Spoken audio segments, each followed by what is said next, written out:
కారణం ఏం చెప్తానంటే ఇంటికి నేను పుస్తకం అలా చెప్తారు మళ్ళీ ప్రాజెక్ట్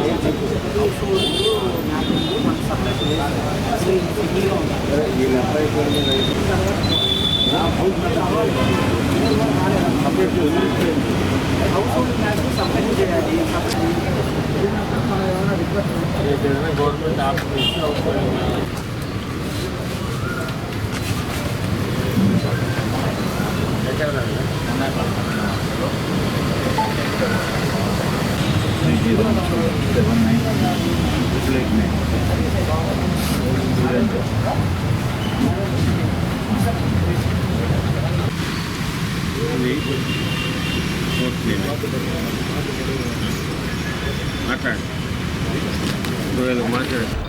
ప్రతి శుక్రవారం జరిగినట్టే ప్రజా దర్బార్ కార్యక్రమం నిర్వహిస్తున్నాం.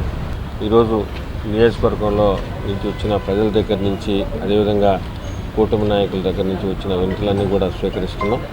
నెల్లూరు రూరల్ నియోజకవర్గంలో కూటమి ప్రభుత్వం అధికారంలోకి వచ్చిన తర్వాత, తెలుగుదేశం జనసేన బీజేపీ ప్రభుత్వం అధికారంలోకి వచ్చిన తర్వాత గౌరవ ముఖ్యమంత్రి నారా చంద్రబాబు నాయుడు గారి ఆశీస్సులతో ఎన్నో దాదాపు 100 కోట్ల రూపాయలతో అభివృద్ధి పనులు చేపట్టడం జరిగింది. అదేవిధంగా కూటమి ప్రభుత్వం ఏదైతే సంక్షేమ పథకాలు ఇస్తుందో అవన్నీ కూడా అర్హులైన ప్రతి ఒక్కరికి అందించేదానికి అందరం కార్యకర్త దగ్గర నుంచి కూడా నాయకులు ఎమ్మెల్యే ఆఫీస్ దాకా కూడా అందరం కూడా ముఖ్యమంత్రులు లేకుండా కృషి చేస్తున్నాం. ముఖ్యంగా ఈ ప్రజా దర్బార్లో వచ్చిన వినతులు, ప్రజల నుంచి వచ్చిన విజ్ఞప్తులు, వీటిని కూడా ప్రాధాన్యత ఇచ్చి వీటికి మనం ఇప్పుడు దాకా చేసే అభివృద్ధి పనుల్లో కూడా సీసీ రోడ్లు కానీ, డ్రైన్లు కానీ, అదేవిధంగా కరెంటుకు సంబంధించిన సమస్యలు కానీ, పార్కులు కానీ, శ్మశాన వాటికలు కానీ ఇవన్నీ కూడా ప్రాధాన్యత ఇచ్చి ఇప్పటికే కొన్ని పనులు చేస్తున్నాం. ఇంకా చేయాల్సినవి కూడా కొన్ని ఉన్నాయి.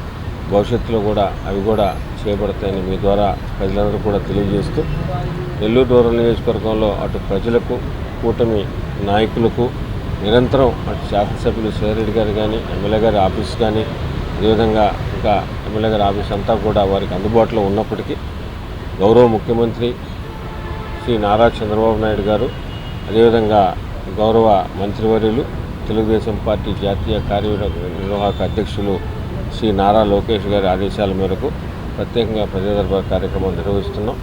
భవిష్యత్తులో కూడా ఇదే విధంగా కొనసాగిస్తూ అజెండా లక్ష్యం ఒకటే, నెల్లూరు రూరల్ నియోజకవర్గం ప్రజల క్షేమం, సంక్షేమం, అభివృద్ధి జెండాగా నిరంతరం కూడా పనిచేస్తున్నాం. అదేవిధంగా పనిచేస్తామని కూడా మీ ద్వారా ప్రజలందరూ కూడా తెలియజేస్తూ, నెల్లూరు రూరల్ నియోజకవర్గంలో ఎక్కడ ఏ సమస్య ఉన్నా కూడా వ్యక్తిగత సమస్యలు కాకుండా ప్రజా సమస్యలు, అభివృద్ధి పనులు, డెవలప్మెంట్ మీద ఎక్కడ ఏ సమస్య ఉన్నా కూడా దాన్ని ఎమ్మెల్యే గారికి కానీ, ఎమ్మెల్యే గారి ఆఫీస్కి కానీ చెప్పినట్లయితే వీలైనంత వరకు అతి త్వరగా పరిష్కరిస్తామని, అదేవిధంగా ప్రజా దర్బార్ కార్యక్రమం ఏదైతే ప్రతి శుక్రవారం నెల్లూరు రూరల్ నియోజకవర్గంలో జరుగుతుందో ఈ ప్రజా దర్బార్ కార్యక్రమాన్ని అటు ప్రజలు, అదేవిధంగా కూటమి నాయకులు కూడా దీన్ని వినియోగించుకోవాలని కూడా ప్రతి ఒక్కరిని కూడా కోరుకుంటున్నాం.